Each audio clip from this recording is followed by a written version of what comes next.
I am uNozimele's brother. Um, it's a story, Nozimele, to be honest. Um, when I was growing up, as much as you were born 7 years later, kunam, um, one would think that umna mama, we were always together. But if you would remember, Stories Kamama started when she came to PE and looking for greener pastures and all of that. But she found work at the age of 35 years. And that was one of her stable jobs. And because it was a stable job, she needed someone to take care of the 5-year-old. That was me. So I actually had to go and stay with umakazi wethu, her sister. And I think that's one history of my life, that I would never be able to erase even if I wanted to. So what happened was, so I grew up with my mother's sister. She was married to a reverend from Africa, Presbyterian Church of Africa. Now, he had also 2 kids that they had. So one of those moments that was always stuck in my mind, it was that when I was growing up, almost when someone would buy kids like chocolate and chips when they're coming from a trip. So at that time, I never noticed that it was actually doing something to me. So what had happened was he would come back home, my mother's sister's husband, with maybe 3 packets of chips, 3 bottles of cool drink, and 3 packets of chocolate.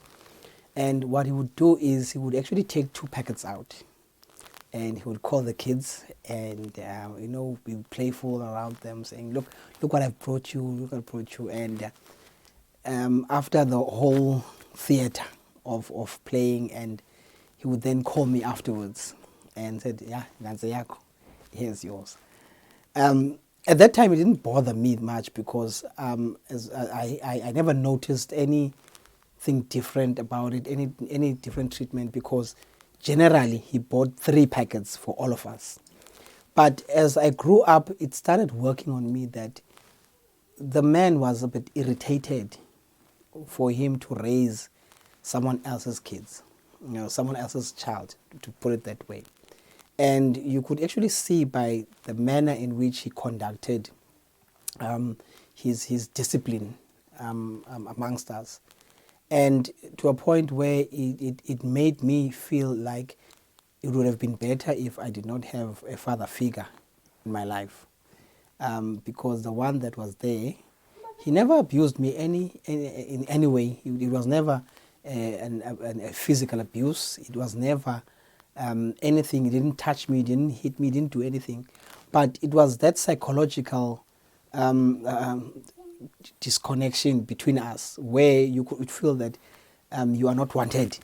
No, so it was when you were born that I found some sort of relief, because I think that's where my mother decided that, look, because now you are a priority, I was also a priority very much to her, but because now you were a small baby and you needed to be taken care of. So I was also there, because now she was at home, and if she was not at home, someone else had to be at home, as a babysitter. So it was during that process where I started having those moments with my mother. She would come back from work. I would actually appreciate the fact that my mother comes home. When I'm talking about home, in our own house, because at that time I think we were still living at Evuku, KwaZakhele. So I started appreciating life from then. So those are one of those moments that I will never forget. The reason why I could never forget this, it's funny, I sometimes dream about Utata. I used to call him Utata most at that time. Just like my mother's sister, I call her Umama. I sometimes dream about him, and in my dreams I would actually be very angry when he appears. And that's where I noticed that whatever happened then, it actually did something to me.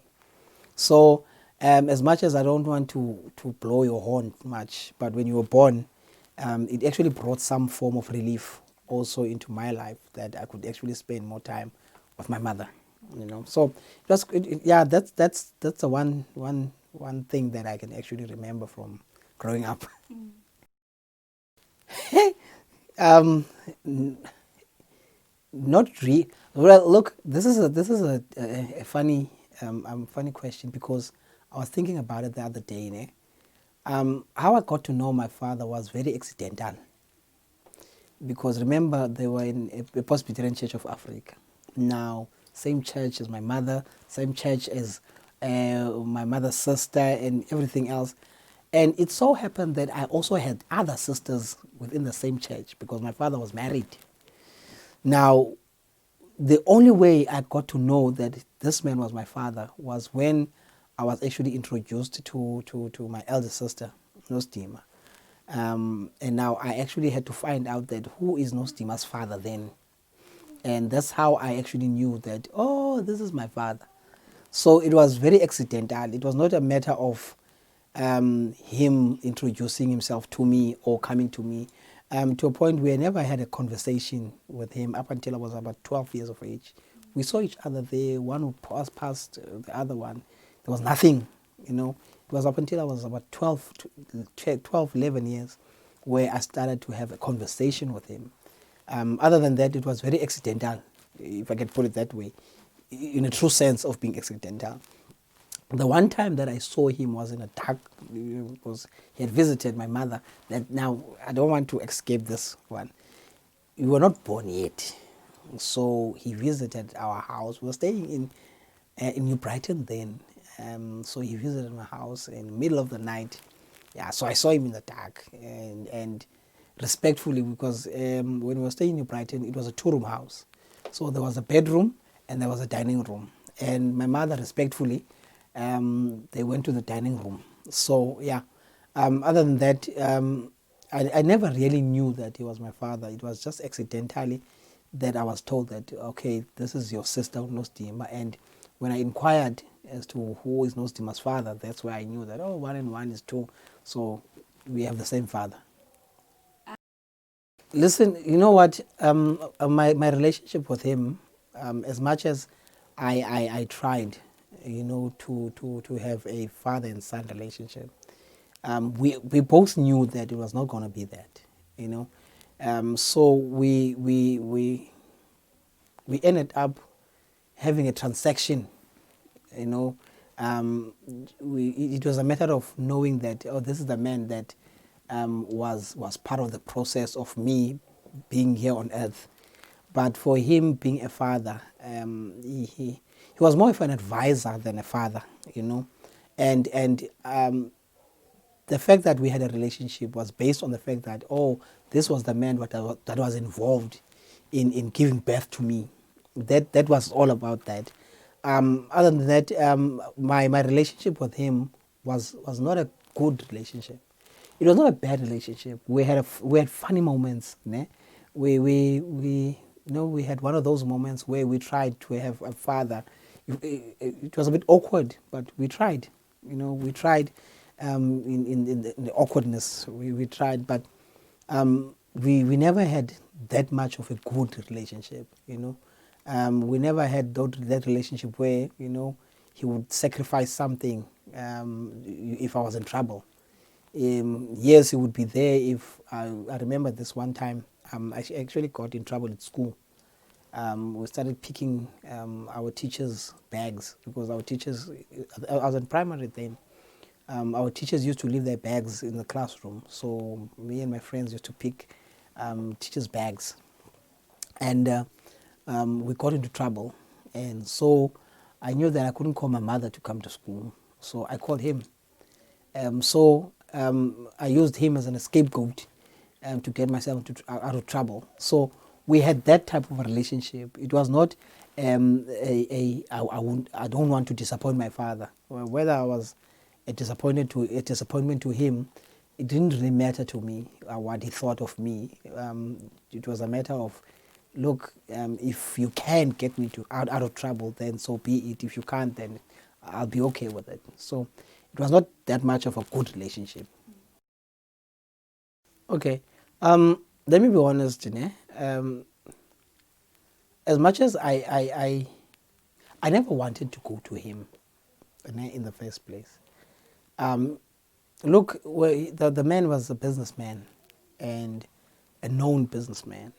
And those who were close to me knew that he was my father and he was also a businessman. And because of that, those who were close to those people that knew me knew that I was the son of a businessman.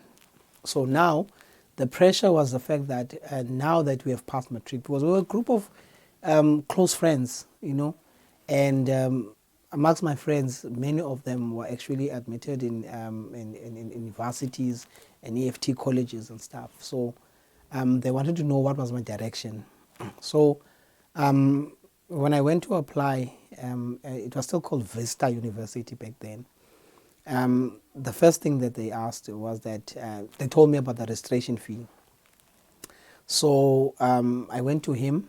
I think he was still owning Spa, yeah. So I went to him and I spoke to him concerning this. Before I actually came to my mother and told him the whole story, I went to him and told him, look, I've passed my matric, and so I'm planning to go to varsity. He was excited, I think. And so, and then he said, look, we'll make a plan. So he never gave me a direct answer as to what is going to happen. So I came back and I spoke to my mother that I'm going to talk to my dad about this. So honestly, I had a bit of hope that look, this man is going to come true, because this man owns Spa, he owns a Spa. So it makes sense that, look, he will have the money to take me to school. So the day came that we had, I think it was on Saturday. No, it was during the week. Yeah, it was during the week, because it's important that I know that it was during the week. So I went to him, and I think it was on a Thursday. Yes, it was on a Thursday. I went to him. It was still early in the morning. And so he told me not to wait. He's going to talk to his wife. And so I waited. I think I waited about 3 hours waiting for him. And you know what? I knew that, look, I had to go back to school again, because the lines, for registration are long and all of that. But I waited patiently. And that is what gave me more hope. The fact that he's saying that I must wait, when I have already told him that, look, there's long queues for registration. And he came out of the office after a while and he said, look, let's go to Vista. And I was like, okay, yeah, this is going to happen now.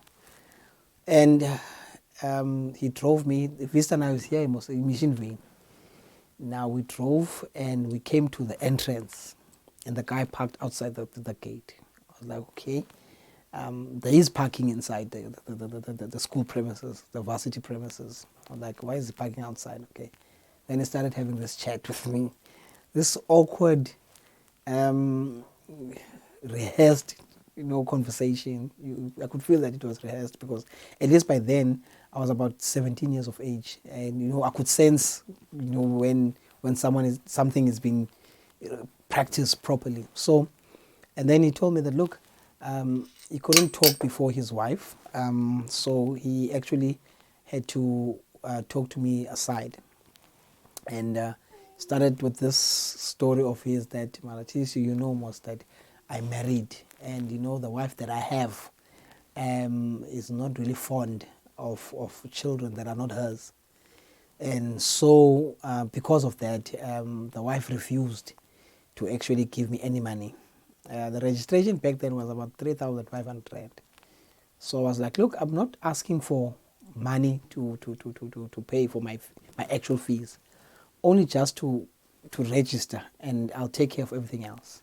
They said no, his wife refused, plain like that. And he dropped me in front of the school gates. Now, I didn't have money to go home because I was staying at Kamakaki.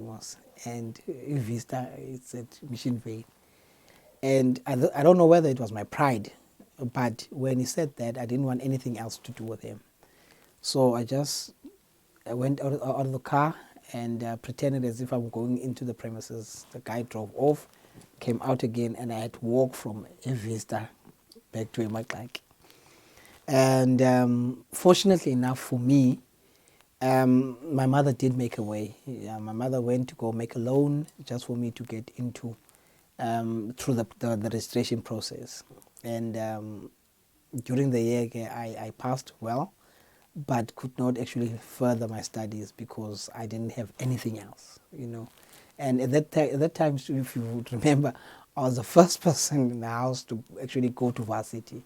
So I did not know anything about study loans, anything about it. I didn't know nothing, you know. So I couldn't further my studies after that. That was in 2001. So in 2002, I approached him again, and the same happened.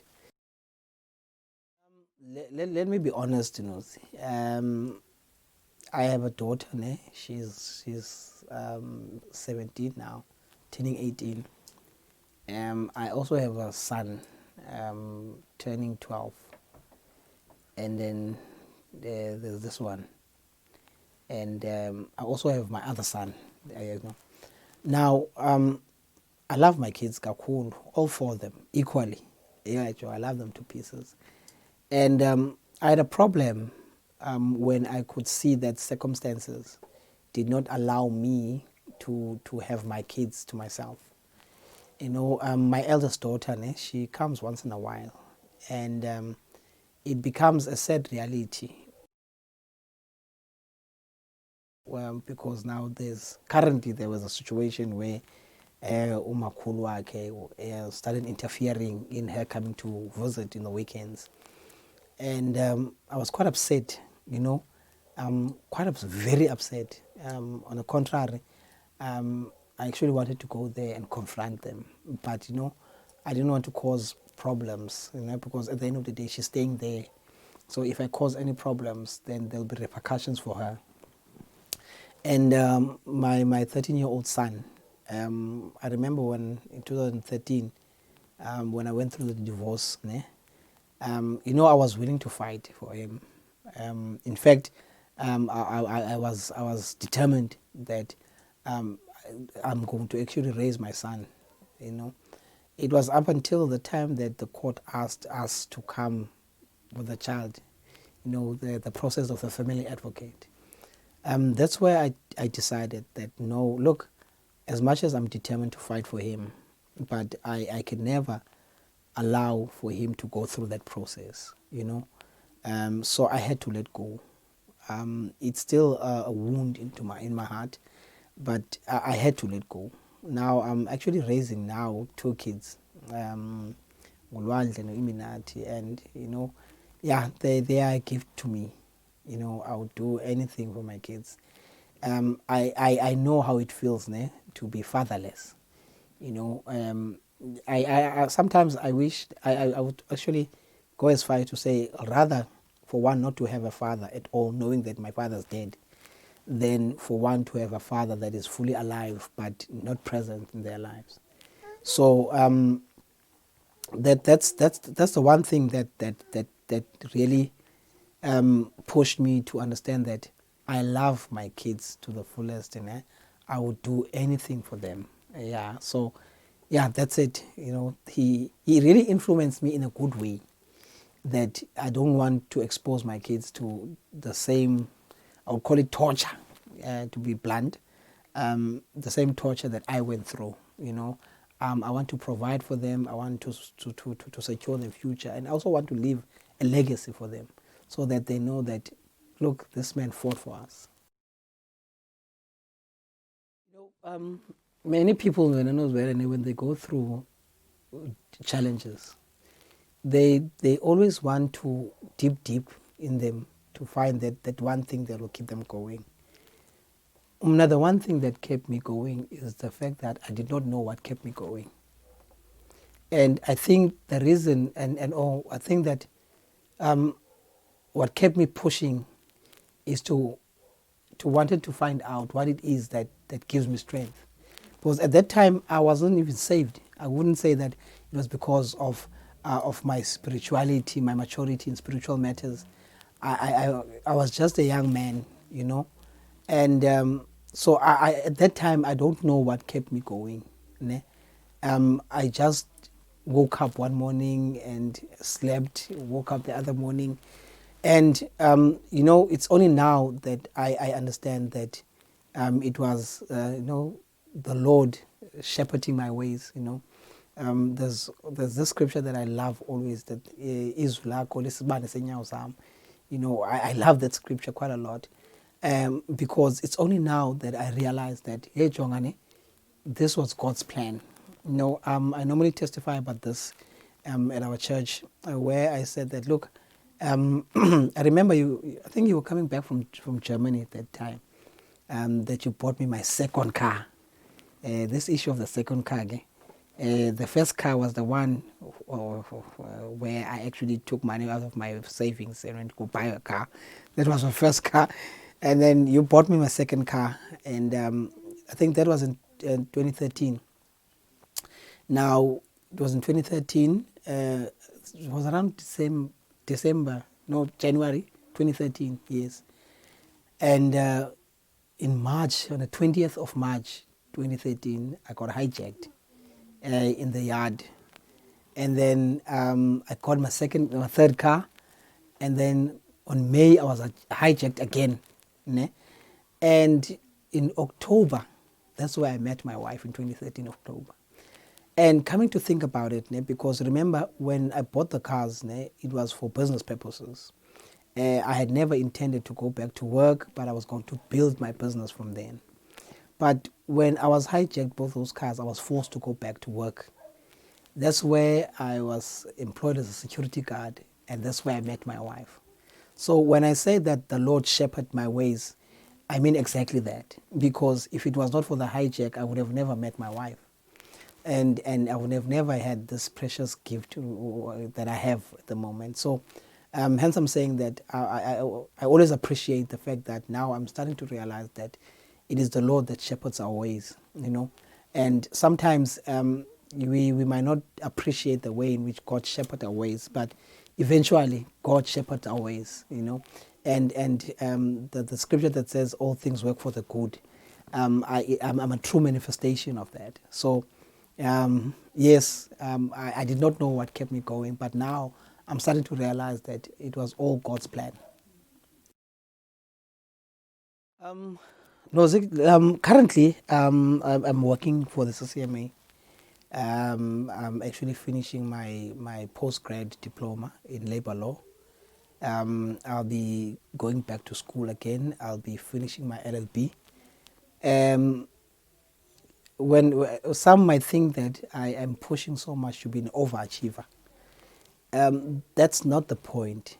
I'm currently a senior bishop in my church, and when I look at the congregation that I lead, I sometimes look at people that are more like what I was, and I want to be that light into their lives, you know, because, you know, after all that has happened, look at where I am now.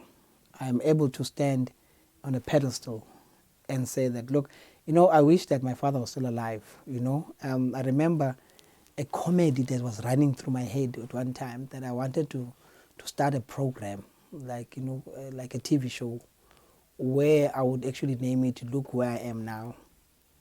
You know, get those people that they thought that, look, through all this, I would have never made it, but look at where I am now.